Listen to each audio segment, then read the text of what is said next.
что такое не сдать ЕГЭ.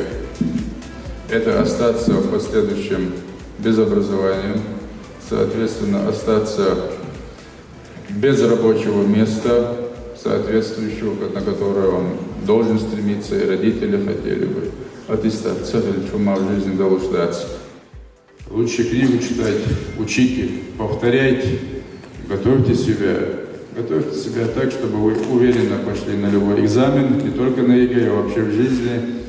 И вернувшись домой, вы могли крепко обнять свою маму и сказать: «Аня, аздишон, аздайелеон аль-экзамен, осёхтишер эрнсахилаун, ахпа пицисун бёхкер ахче эрнсахилаун, аздешер эда асавёгердон, аэлэгдирдон, аэлчендирес гогба корбатсон, лесобанях, أيوة خطوريات صون لخطورات صون الأشياء داخل عشانية دوي دار ودي دوين